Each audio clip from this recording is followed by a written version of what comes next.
Yo creo que en las últimas 2 décadas lo comunitario es un camino a transitar. Es un camino en Argentina, es un camino en Latinoamérica, es un camino que los organismos internacionales vienen dándose cuenta que la abstención no es por la abstención, no es por un modelo más represivo, es por otro lado.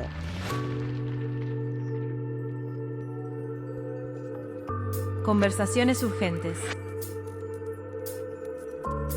Diálogos sobre salud mental, cuidados y malestares actuales.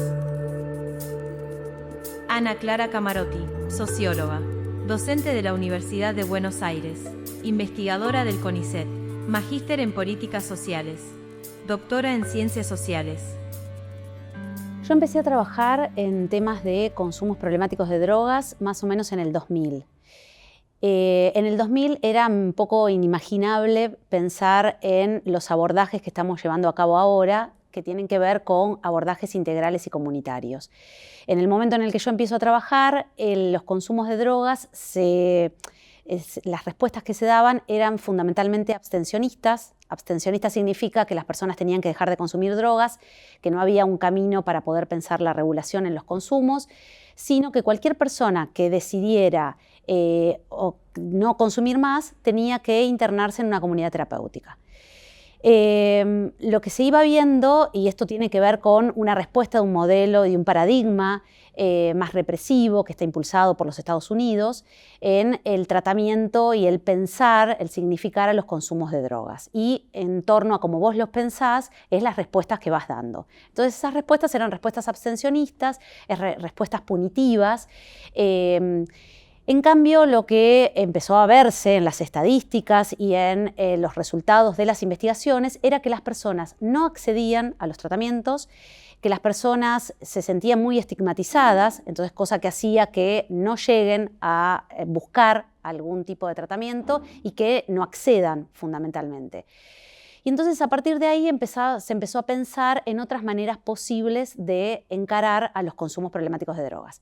Entre ellas apareció un nuevo paradigma que tiene que ver con la reducción de daños, y la reducción de daños ahí empezó a poner en el eje del centro de la problemática a las personas, correr un poco a las sustancias, dejar de hablar solamente de qué es lo que se está consumiendo y empezar a pensar en las realidades y en las construcciones de las personas, qué les pasa con esas sustancias, cómo se vinculan. Tener en cuenta también las sustancias legales, porque también este modelo más abstencionista lo que hacía era problematizar los consumos de sustancias ilegalizadas y no los de las sustancias legales, que sabemos que traen un montón de problemas en nuestra sociedad. Entonces, a partir de ahí, empezar a pensar que los sujetos y las personas que consumen drogas les pasa algo con eso que están haciendo, esas prácticas, poder entenderlas y poder entender por qué alguien hace lo que hace, lleva a poder pensar mejores respuestas.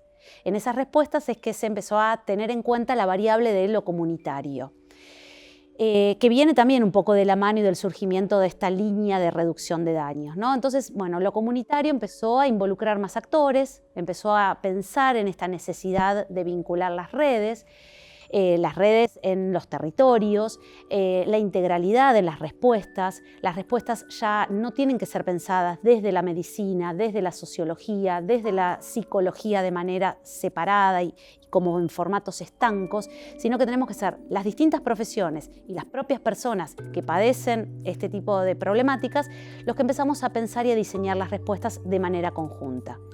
Son realidades complejas y estas realidades complejas y problemáticas complejas requieren justamente de respuestas mucho más multidisciplinarias.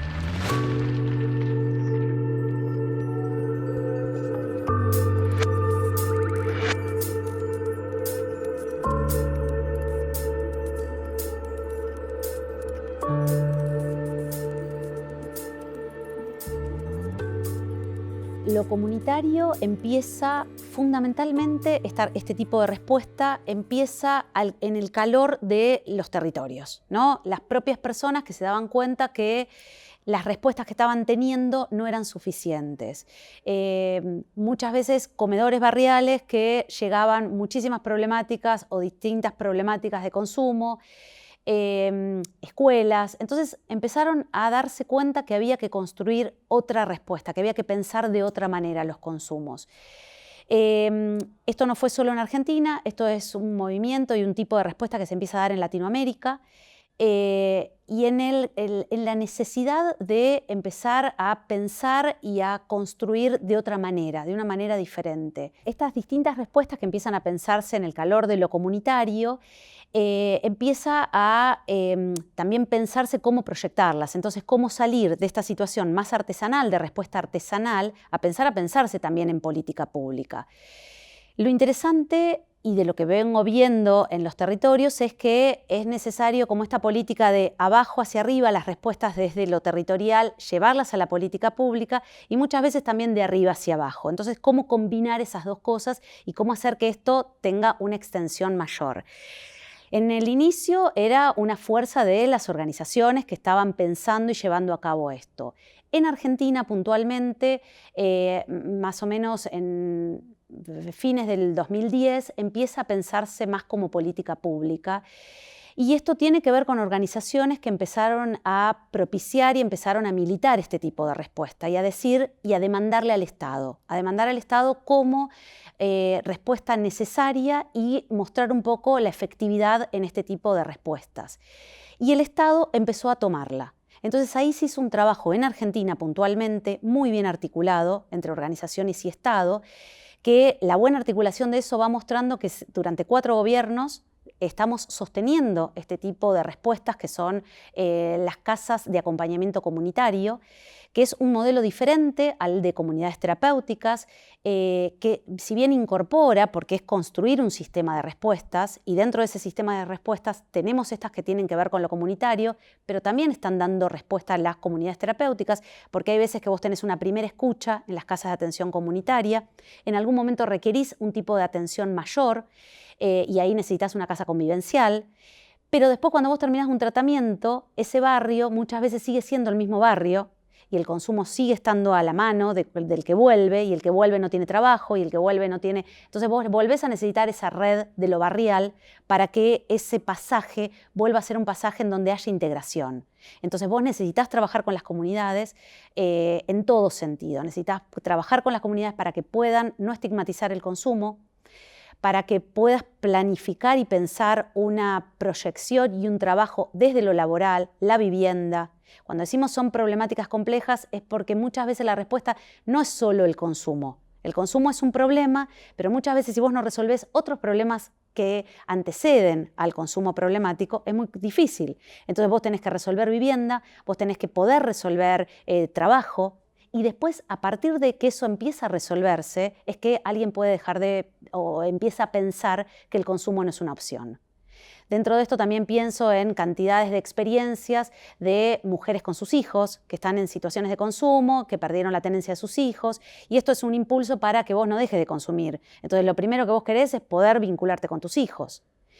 Y en cuestiones que acá también aparece muy fuertemente la mano de las respuestas comunitarias con las cuestiones de género, es pensar la especificidad de los grupos con los que vos vas a trabajar, con qué perfil. Es darnos cuenta que no hay una receta mágica para dejar y para salir del consumo de drogas, sino que en realidad lo que hay es justamente una respuesta a medida y con las posibilidades de las personas que están en situaciones de consumos problemáticos. Entonces, con las respuestas puntuales hacia las mujeres era que había que darles dispositivos en donde ellas puedan llegar con sus hijos, por ejemplo. Entonces, que sea una opción internarse o estar en tratamiento con los hijos. Para los varones no hay esa opción, porque estamos asociadas que las madres somos las criadoras, las que vamos a maternar. Pero cuando empezamos a trabajar en algunas investigaciones puntuales y específicas con varones en masculinidades, la paternidad no aparece muchas veces como problema porque no hay espacio en donde problematizarlo. Pero cuando empieza a poder ponerse esto en palabras, para los varones también hay algo ahí específico que se juega y que es importante reconstruir ese vínculo. Entonces, cada una de estas respuestas tiene que empezar a pensarse apoyada y aterrizada en el territorio, en el barrio en el que vas a trabajar, construir esa red, con quiénes vos vas a poder articular, de qué manera vas a poder estar articulando, y en la especificidad de género también, a ver quién es. si es un varón, si es una mujer, si tienen o no tienen hijos. Entonces todo esto va haciendo que vos vayas pudiendo diseñar una respuesta mucho más específica.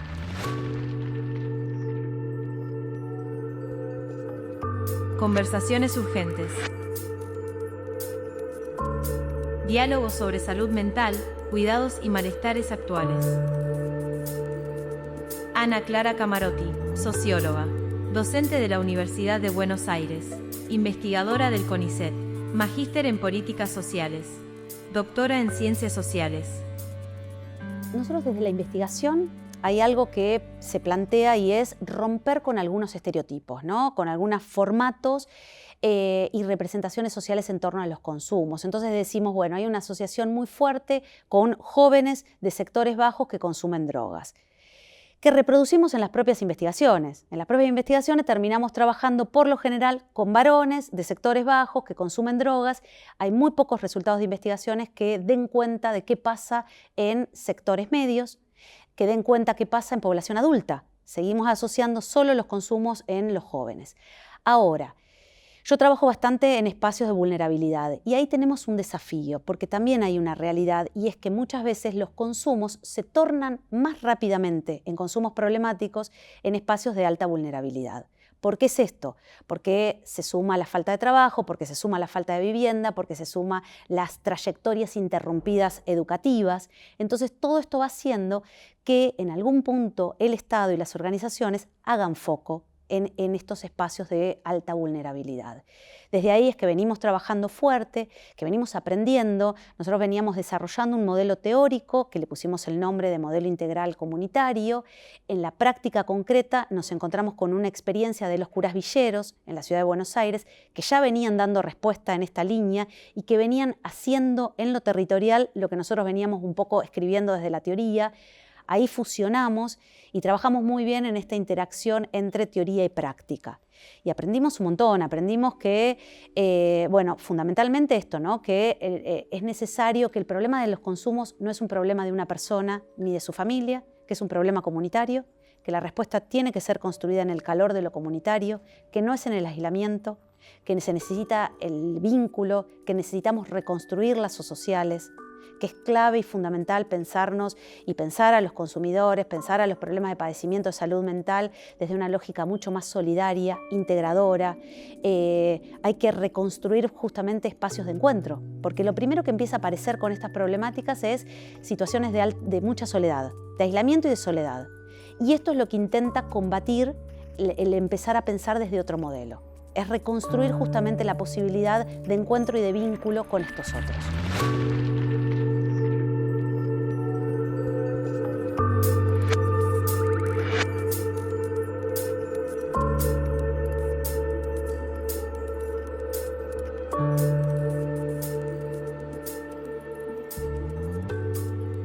Nosotros empezamos a hacer un trabajo con un financiamiento a España, un trabajo de investigación, acción participativa. Era con mujeres en 2007, cuando en Buenos Aires arrancaban los curas villeros con los primeros dispositivos de Hogares de Cristo. Y ahí, charlando con Charlie, le digo, bueno, existe la posibilidad de hacer esta investigación en mujeres, no había muchos datos sobre mujeres, y Charlie me dice, no estamos teniendo mujeres en los dispositivos. Y a partir de ahí me dice, bueno, probemos, nos fijamos a ver qué pasa. Y empezaron a aparecer un montón de mujeres y creo que tiene que ver con que el consumo de las mujeres es un consumo mucho más del ámbito de lo privado, cuesta más que se visibilice, que las mujeres podamos hacernos cargo de lo que nos pasa. Las mujeres estamos mucho más estigmatizadas por los consumos, por ser mujeres, por ser madres, porque hay ahí toda una cuestión de género que nos marca muchísimo más fuerte.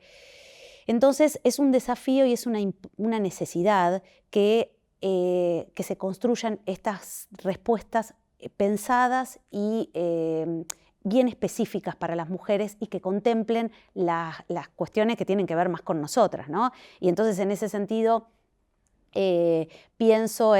empezamos por ejemplo a pensar en talleres con mujeres. Mujeres consumidoras de pasta base, Paco, pasta base, Pipazo para acá, para Córdoba.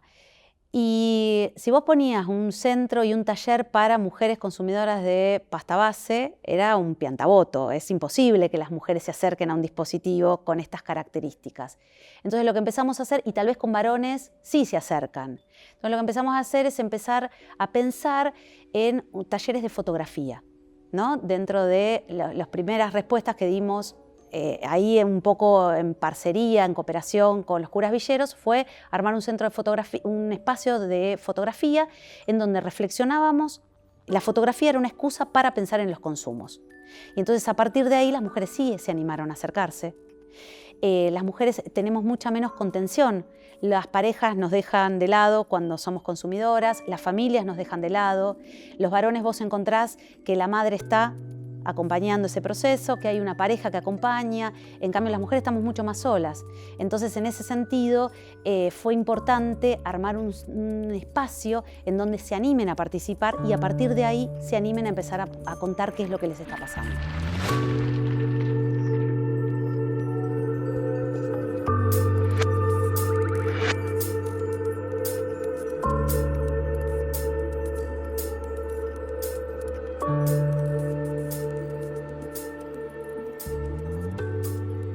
Ahí los varones también aparecen y caen en la trampa de estas cuestiones del género, ¿no? Porque los varones también tienen, y en espacios varones, porque la masculinidad, hay una masculinidad más hegemónica, no es exclusiva, digo, hay muchas maneras de manifestar las masculinidades. Pero también en los barrios populares hay una que se torna más hegemónica, que tiene que ver con varones en donde aparezca la violencia, que puedan bancársela. Entonces aparecía como toda una idea de el bardo, el varón bardero, el que puede sostener el consumo, que el consumo ese es cada vez mayor, que tiene prácticas violentas, que roba y que se la banca, ¿no? Un poco la idea de esta identidad bardera es alguien que se la está bancando. Y eso les juega muy en contra porque asumen prácticas de riesgo que los ponen en situaciones de mucho peligro, los lleva a tener que consumir cada vez más y sustancias más nocivas.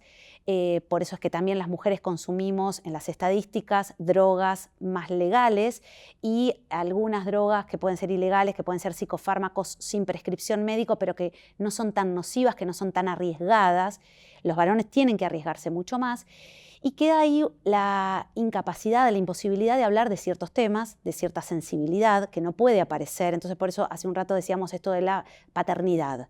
Dar espacio a los varones para que pueda aparecer estas otras cuestiones, para que puedan sacarse ese personaje que tienen que montarse muchas veces para sobrevivir en los barrios, que tienen que ser el proveedor, esta idea de varón proveedor. Que también después cuando vemos las estadísticas vemos que los varones mueren muchísimo más en accidentes de tránsito, todo tiene que ser mucho más arriesgado. Entonces, en estas investigaciones con varones lo que vamos notando es que hay que tratar de generar espacios en donde pueda aparecer la sensibilidad, en donde pueda aparecer qué es lo que realmente les está pasando, espacios de escucha, espacios en donde puedan contar los temores.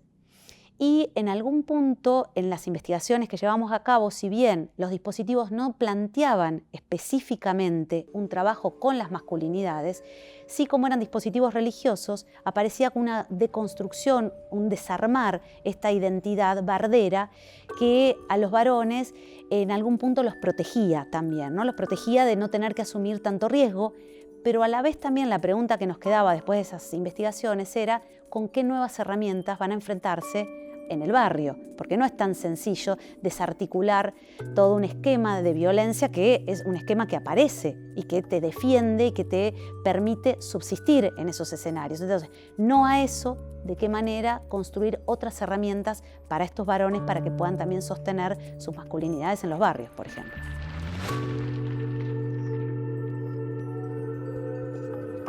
Conversaciones urgentes. Diálogos sobre salud mental, cuidados y malestares actuales. Ana Clara Camarotti, socióloga, docente de la Universidad de Buenos Aires, investigadora del CONICET, magíster en políticas sociales, doctora en ciencias sociales. Tal vez podríamos pensar un poco en los cuidados y en los autocuidados, ¿no? Me parece que esto de estar hablando del modelo comunitario, de la reducción de daños, algo que nos enseña y que nos fue trayendo, tiene que ver con incorporar la perspectiva de los actores, incorporarlos, entender por qué las personas llevan a cabo esos consumos y ver que así como asumen prácticas de riesgo, también asumen prácticas de cuidado. Entonces, recuperar esas prácticas de cuidado de las propias poblaciones, de los varones, de las poblaciones, de distintas poblaciones, de mujeres, es clave porque nos corremos de una mirada y de una prevención prescriptiva, de una bajada de línea, y empezamos a aprender de lo que las personas pueden y van haciendo también en los contextos que les tocan y en las prácticas que van apareciendo. Entonces, las personas no solamente hacen cosas que les perjudican la salud, sino que también hacen otras que colaboran en favorecer sus hábitos saludables. Entonces, creo que también ahí tenemos que aprender bastante de las propias personas que consumen sustancias, ir viendo cómo van tejiendo esas trayectorias de cuidado, porque nosotros institucionalmente muchas veces hay distintas respuestas que van dando, pero las personas hacen lo que van pudiendo y lo que van queriendo también con esas opciones que damos. Entonces ahí hay algo interesante que es recuperar las trayectorias de cuidados que van asumiendo las personas. Hay una oferta de determinados servicios que uno va brindando, pero también las personas van eligiendo y van haciendo cosas con eso. Entonces, poder recuperar esos recorridos y esas trayectorias con las posibilidades, porque hay algunas respuestas que tal vez no están encajando en esas biografías y hay otras que sí. Entonces, ver las recaídas, en qué momento se producen, por qué se producen esas recaídas. Tenemos que aprender de estos recorridos que van haciendo las personas con lo que hacen y no creer que hay una receta única aplicable. Entonces, me parece que ahí hay como mucha trayectoria para pensar dentro de los cuidados. Hay un punto ahí interesante que tiene que ver con cómo cuidamos a los que cuidan, ¿no? Y acá hay una figura que va desarrollando los modelos comunitarios, los modelos territoriales, que es un poco la figura del acompañante par, que es una persona que en algún momento, esto es cuestión de que los roles no son estables y fijos, sino que van modificándose. Entonces alguien que en algún momento estuvo consumiendo, que hoy puede ocupar un rol más de cuidado. Pero también está haciendo un proceso en donde acompaña, pero necesita que lo acompañen. Y así también los equipos profesionales.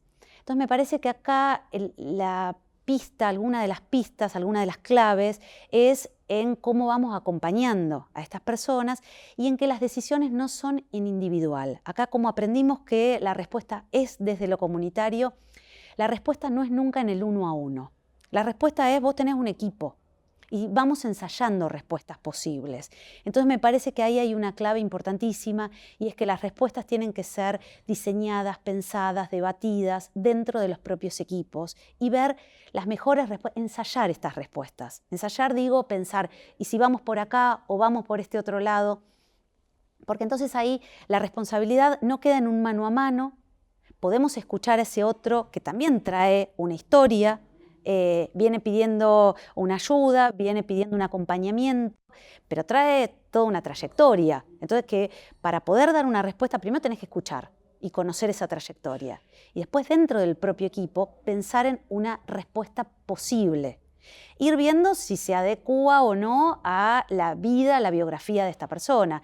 Pero los equipos tienen que hacer un trabajo fuerte y un trabajo interno para poder, porque son historias y son cada vez realidades más complejas y problemáticas más complejas las que llegan. Entonces me parece que ahí hay una clave importantísima, y es sostener estos equipos y que estos equipos se den tiempo para pensarse, se den tiempo para reflexionar sobre cómo lo están haciendo. Y ahí entra otra cuestión que tiene que ver con la sistematización de lo que vamos haciendo. Tenemos que armar espacios para poder pensar el recorrido que estamos haciendo es este, vamos por buen camino, no hay una receta, pero sí empezar a sistematizar algunas rutas, algunos caminos que fuimos transitando y que dan mejores resultados que otros, pero es en equipo, claramente no es solo.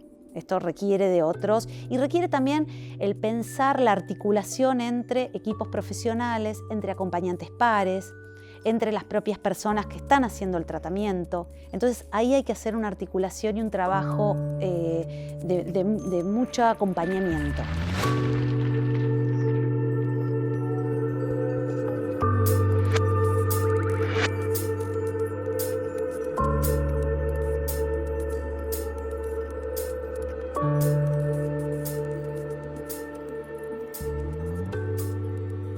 Yo creo que en las últimas 2 décadas lo comunitario es un camino a transitar.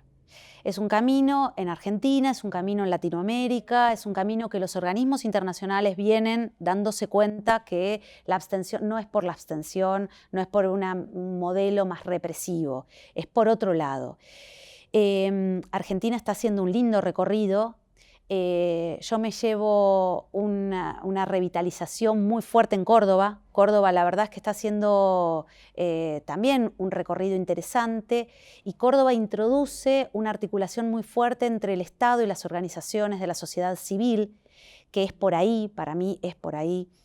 Es articuladamente, sumando recursos. Siempre los recursos son escasos. Necesitamos articular para que esta respuesta pueda tener mejores resultados. Cuando pensamos que estas respuestas son integrales y tenemos que integrar también los recursos, las capacidades profesionales, en el territorio que tengamos distintas respuestas que cada una va traccionando de manera diferente, no tiene la misma potencia que todas estén con un objetivo tirando del mismo carro. Me parece que es por ahí.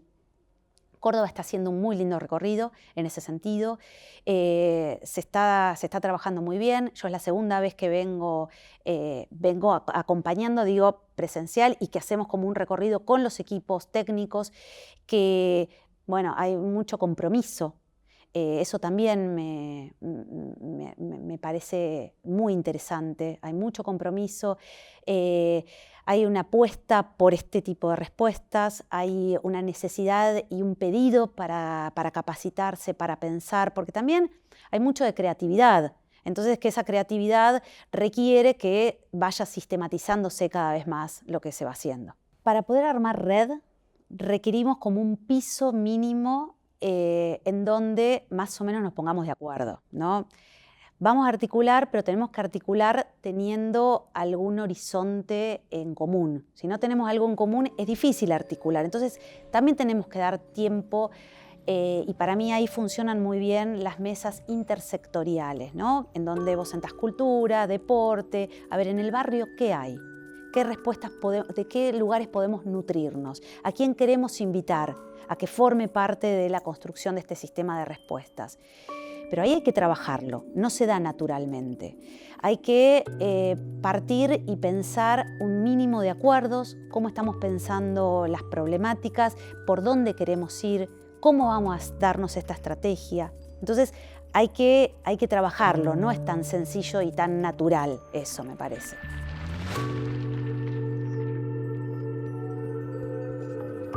Conversaciones urgentes. Diálogos sobre salud mental, cuidados y malestares actuales.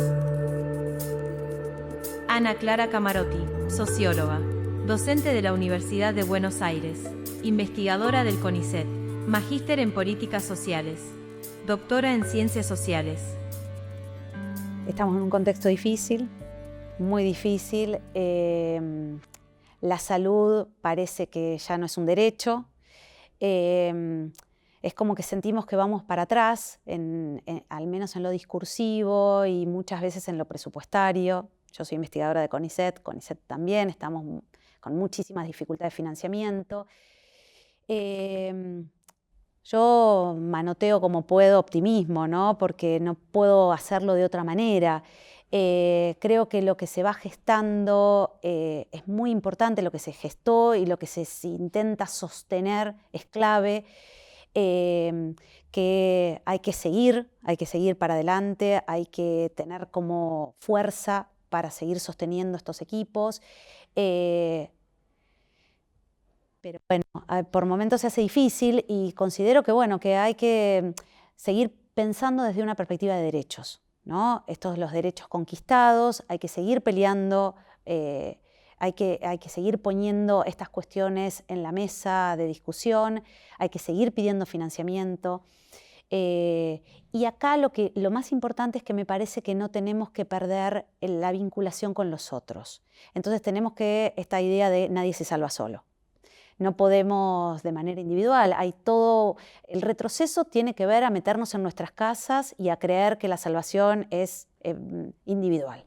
Y ahí me parece que el desafío y la apuesta es encontrarnos, en salir, en construir red, en seguir articulándonos y en no perder eso. Me parece que va por ahí.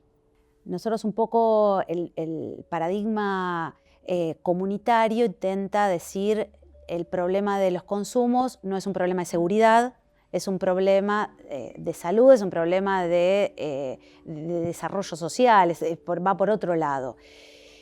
Pero bueno, hay ahí una falsa idea de creer que con mano dura y de creer que con esta cuestión punitiva vamos a obtener mejores respuestas. Bueno, esto no ocurre de esta manera, gastamos igual un montón de presupuesto, ahí se gasta un montón de presupuesto con malas respuestas. Ya lo vivimos en otros momentos en donde vos pones el presupuesto para una respuesta punitiva, para una respuesta de castigo, y esto no trae ninguna respuesta. Entonces tenemos que no volvamos a lo viejo. Sigamos creyendo, apostando y construyendo otras opciones. Y creo que va por el lado justamente de la salud, va por otro lado.